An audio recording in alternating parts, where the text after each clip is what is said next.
The heat is unbearable. Obi-Wan Kenobi stands on the high ground, his lightsaber still ignited, watching as Anakin Skywalker, no, Darth Vader lies broken on the volcanic shore. His former apprentice's legs are gone. His remaining arm reaches desperately toward the discarded lightsaber, his yellow eyes burning with hatred. "I hate you," Anakin screams, his voice raw and filled with venom. Obi-Wan's heart shatters. "You were my brother, Anakin. I loved you." He turns away. He can't watch this. Can't watch the man he trained, the boy he raised, burn alive. The flames creep closer, licking at Anakin's robes. The screams begin. And Obi-Wan stops. His hand trembles on his lightsaber hilt. Every instinct, every teaching of the Jedi tells him to walk away. Anakin made his choice. He slaughtered younglings. He betrayed everything. He deserves this. But Obi-Wan can't do it. He can't let Anakin die like this. Not burning, not alone, not like an animal. "Forgive me," Obi-Wan whispers, and he rushes back. Using the Force, he pulls Anakin away from the flames, just as they engulf the spot where he lay. Anakin's body is badly burned, his breathing shallow, but he's alive, whole enough to survive. Obi-Wan drags him to the landing platform where Padme's ship waits. He doesn't know what he's doing, doesn't know if this is mercy or madness, but he can't leave Anakin to burn. He places Anakin in the medical bay, activates the emergency systems, and steps back. Tears stream down his face. "I'm sorry, Anakin. I'm so sorry." The ship takes off, carrying Obi-Wan and Padme away, but behind them, on another platform, Emperor Palpatine arrives. His twisted face splits into a grin as his agents report that Vader's body has been recovered. Not by Obi-Wan's ship, by Palpatine's own retrieval team, who tracked the Jedi's movements. The Emperor looks down at Anakin's unconscious form. Burned, yes. Injured, certainly, but not crippled, not destroyed. The lungs are intact, the vocal cords functional.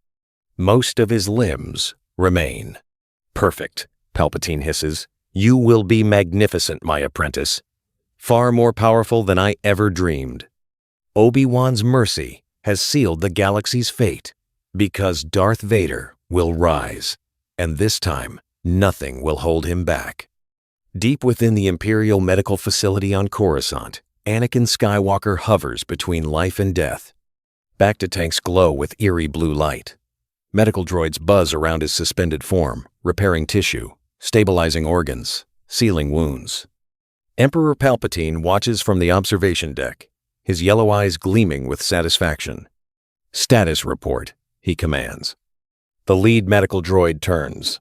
"My lord, the subject has sustained severe burns across 40% of his body. However, critical systems remain intact. Respiratory function is at 78%. Limb mobility can be fully restored with regenerative therapy. Cybernetic augmentation will be minimal." Palpatine's grin widens. Minimal. Perfect. In the other timeline, the one that will never be Vader, would have lost everything. His legs, his arms, his lungs, scorched beyond repair. He would have been trapped in a walking iron coffin, his power diminished, his potential capped forever. But not this time. This time, Obi-Wan's hesitation saved just enough of Anakin's body to make all the difference. Palpatine's medical technology does the rest. Weeks pass. Anakin's flesh regenerates. Synthetic skin covers the worst burns. His lungs heal with the aid of advanced regenerative serums. Only his right hand requires full replacement. A sleek, cybernetic limb, stronger than flesh, wired directly into his nervous system. When Anakin finally awakens, he's no longer the broken man on Mustafar. He's something new, something terrifying. He stands before a mirror, staring at his reflection. His body is lean, powerful, clad in black armor that enhances rather than restricts. The armor is sleek, form-fitting, designed for speed and agility. A breathing apparatus sits lightly over his nose, and mouth barely noticeable, only needed during extreme exertion. His eyes are still yellow, still burning with Sith fire. "How do you feel, Lord Vader?" Palpatine asks, stepping into the room. Anakin Vader flexes his cybernetic hand. He reaches out with the Force, lifting a medical table effortlessly, then crushing it into a ball of twisted metal. "Powerful," Vader says, his voice deep but clear. No mechanical rasp, no labored breathing, just cold, controlled fury. "Good," Palpatine purrs, "because the galaxy is yours to conquer. The Jedi are scattered, the Republic is dead, and you are my enforcer, my ultimate weapon." Vader turns, his cape billowing. "What is my first task, Master?" Palpatine's smile is venomous. "There are survivors, Jedi who escaped Order 66. Hunt them down. Show the galaxy what happens to those who defy the Empire." Vader ignites his lightsaber. The crimson blade hums with deadly promise. "It will be done." He strides from the room, his movements fluid, precise. No cumbersome suit slowing him down, no pain limiting his power. This Darth Vader is unleashed, unbound, and absolutely unstoppable. The galaxy is about to learn true fear. The Jedi Temple on Coruscant is silent, empty, a monument to a dead order. But across the galaxy, survivors remain. Masters, knights, Padawans, hiding in the shadows, waiting for a chance to rebuild. Darth Vader hunts them all. On Kashyyyk, Jedi Master Luminara Unduli leads a small resistance cell. She's powerful, disciplined, a veteran of the Clone Wars. When Imperial forces arrive, she's ready. But Vader doesn't send troops. He comes himself. Luminara ignites her green blade, her expression calm. "Anakin Skywalker, I remember you. You were a hero once." "That man is dead," Vader replies coldly. They clash in the dense forests of Kashyyyk. Luminara is skilled, her Form 3 defense nearly impenetrable. But Vader doesn't tire, doesn't slow. His strikes are relentless, each one faster and stronger than the last. Within minutes, Luminara's defense crumbles. Vader's blade pierces her chest, and she falls. No words, no hesitation, just execution. On Kessel, Jedi Knight Kento Merrick attempts to hide among the spice miners. Vader tracks him through the Force, sensing his presence like a beacon. The confrontation is brief, brutal. Kento doesn't stand a chance. On Jabium, a group of Padawans tries to ambush Vader.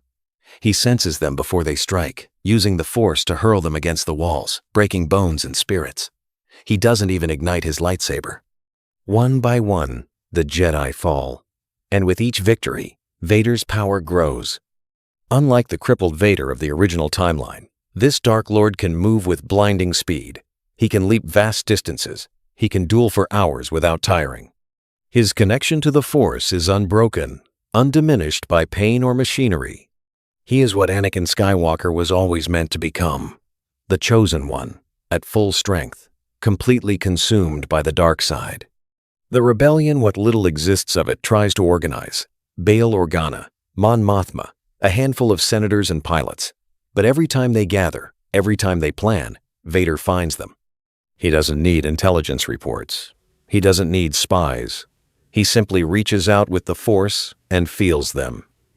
Their fear, their hope, and he crushes both. On Alderaan, Bail Organa receives a chilling message.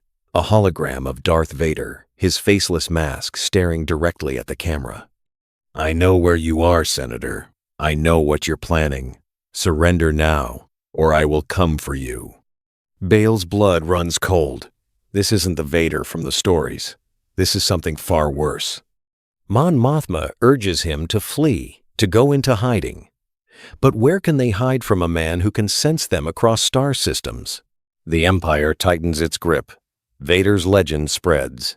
Whispers of the Dark Lord who cannot be defeated, who cannot be escaped. And deep in the Imperial Palace, Emperor Palpatine watches it all with satisfaction. "Yes, my apprentice, you are magnificent. Everything I hoped you would be." But even Palpatine doesn't realize the danger, because Vader's power is growing, and soon it will eclipse even the Emperor himself. The rebellion never truly begins. On Yavin 4, what should have been a strategic base becomes a tomb. Vader arrives with a Star Destroyer, his presence in the Force overwhelming. The rebels scatter, but there's nowhere to run. He walks through the ancient temples alone, his lightsaber carving through stone and flesh alike. Pilots, soldiers, strategists, none of them matter. None of them can stop him. "Please," a young pilot begs, his blaster raised with shaking hands. "We're just trying to fight tyranny." Vader doesn't respond. His blade flashes, and the pilot falls. On Dantooine, Princess Leia Organa, young, idealistic, determined, tries to establish a hidden outpost. She's careful, smart, uses every trick Bail taught her. But Vader finds her anyway. He doesn't kill her. Not yet. Instead, he takes her prisoner, bringing her before the Emperor. Palpatine sees potential in the young princess. A hostage. A tool to control Alderaan. Leia stares at Vader with defiance, even in chains. "You can't win. People will always fight for freedom." Vader tilts his head, studying her. Something stirs in the back of his mind. A connection. A feeling he can't quite place. But he dismisses it. "Your faith is misplaced, Princess. The Empire has already won." And he's right. Without the rebellion's key leaders, without safe havens, without hope, resistance crumbles. Planets surrender rather than face Vader's wrath. Systems pay tribute rather than risk destruction. The Empire doesn't just conquer, it dominates. Completely, utterly. Vader becomes more than the Emperor's enforcer. He becomes a symbol, a dark god of war, unstoppable, invincible, everywhere. Even the few remaining Jedi, Obi-Wan Kenobi, hidden on Tatooine, Yoda, exiled on Dagobah, feel the shift in the Force. The darkness is overwhelming now, unchecked. "Failed we have," Yoda whispers, his ancient eyes filled with sorrow. Too powerful he has become. Obi-Wan watches the twin suns set over Tatooine, his heart heavy. He thinks of the boy he saved on Mustafar, the mercy he showed. And he wonders if that mercy doomed them all. Meanwhile, in the Imperial Palace, Vader kneels before his master, reporting yet another successful mission. Palpatine praises him, rewards him, feeds his ego. But Vader's mind is elsewhere. His power has grown beyond anything Palpatine predicted. He can feel it. The dark side flows through him like a river of pure energy. And for the first time, a dangerous thought takes root. Why does he serve the Emperor? Why does he kneel? He is the strongest, the most powerful Force user alive. What if he didn't need a master anymore? The thought is small, quiet, but it's there, and it grows with every passing day. Palpatine, ever perceptive, senses the shift. His smile fades when Vader leaves the throne room. "Soon, my apprentice," Palpatine murmurs to himself. "Soon you will challenge me, and I will be ready." The game has changed. Master and apprentice circle each other like predators, waiting for the right moment to strike. And the galaxy trembles in the crossfire. The throne room is cold, silent. Vader stands before Emperor Palpatine, his report delivered. Another victory, another system crushed. The Emperor should be pleased. But Palpatine's expression is calculating, dangerous. "You have done well, Lord Vader," Palpatine says slowly. "Perhaps too well." Vader's eyes narrow behind his mask. "What do you mean, Master?" "Your power grows," Palpatine continues, rising from his throne. "You are becoming a legend. The galaxy fears you more than they fear me. That is problematic." "I serve the Empire," Vader replies evenly. "I serve you." "Do you?" Palpatine's voice hardens. "Or have you begun to wonder what it would be like to rule, to sit upon this throne yourself?" The silence stretches. Vader doesn't answer, because the Emperor is right. The thought has been growing. Every mission, every victory, every moment Vader feels the limitless power of the dark side flowing through him. He is stronger than Palpatine, faster, younger. Why should he kneel? "I thought so," Palpatine hisses. "You forget, apprentice, that power alone does not make you Emperor. You lack vision, subtlety, the cunning to hold an empire together. Perhaps, Vader says quietly, or perhaps I simply lack the patience to wait for you to die. Palpatine's eyes flash with fury. Lightning crackles at his fingertips. You dare threaten me? I state a fact. Vader's hand moves to his lightsaber. You are old, Master. Your time is ending. Mine is just beginning. Then come. Palpatine snarls, unleashing a torrent of Force lightning. Show me this power you claim to possess. The throne room erupts into chaos. Vader deflects the lightning with his blade, the energy crackling and hissing. He advances, step by step, his movements precise and controlled. Palpatine retreats, his attack intensifying, but Vader doesn't falter, doesn't slow. The lightning washes over him, absorbed by his armor, redirected by his mastery of the Force. End quote. Impossible, Palpatine gasps. You should be crippled by now. I am not the broken slave you intended to create, Vader growls. I am what you feared I would become. Vader raises his hand, and Palpatine is lifted into the air, choking. The Emperor's eyes widen in shock. No one has overpowered him like this. No one.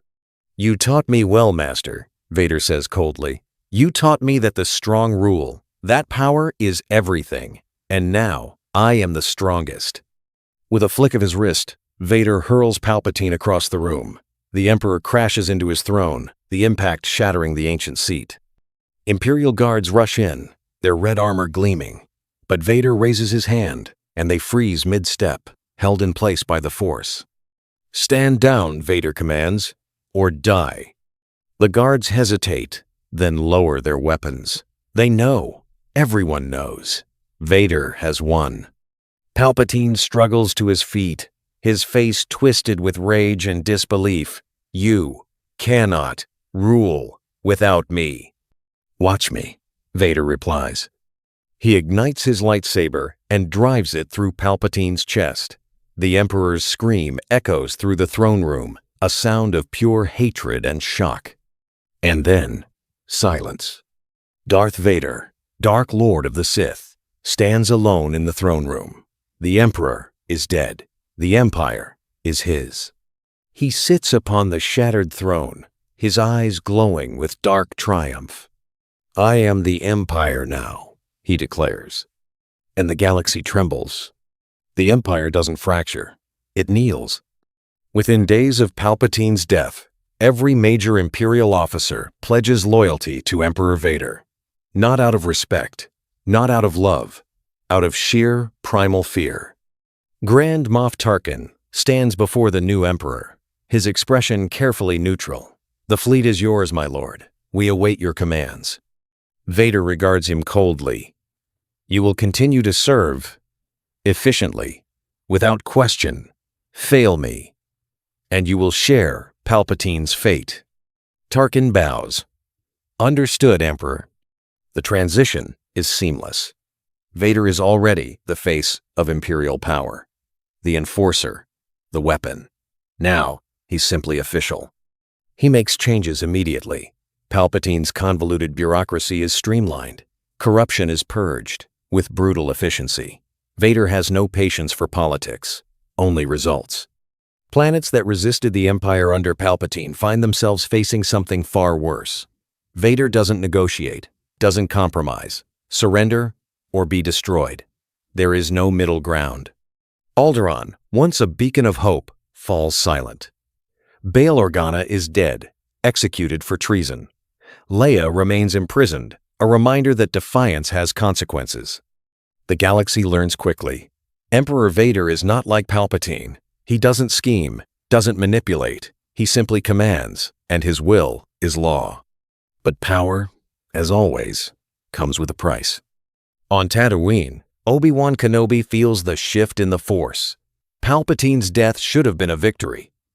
But instead, the darkness has intensified, concentrated into a single, terrifying presence. Anakin, Obi-Wan whispers, his heart heavy. What have you become? He watches from a distance as a young Luke Skywalker helps his uncle with the moisture farm. The boy is strong, bright, full of potential. And he's Vader's son. Obi-Wan has kept that secret for years, protecting Luke from his father's darkness. But now, with Vader as Emperor, how long before the Dark Lord senses his own blood? On Dagobah, Yoda meditates, his ancient mind reaching out through the Force. He sees the future, fractured, uncertain. But one thing is clear. A son Vader has, Yoda murmurs. The last hope the boy may be, but dangerous it is. Very dangerous. Meanwhile, in the Imperial Palace, Vader sits upon his throne, ruling with absolute authority. But something gnaws at him. A presence, distant, familiar. He reaches out with the Force, searching, and for the briefest moment, he feels it. A connection, a bond he thought severed on Mustafar. His son, alive. Vader's eyes narrow. Palpatine hid this from him, lied to him, told him Padme, and the child died. But his son lives, and if the boy has his power, his potential, a dark smile crosses Vader's face.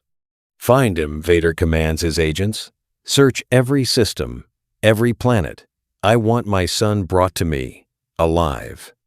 The hunt begins, and across the galaxy, Luke Skywalker, a simple farm boy, has no idea his entire life is about to change.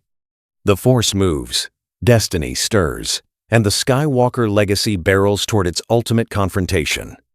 The throne room is vast, imposing, built to intimidate.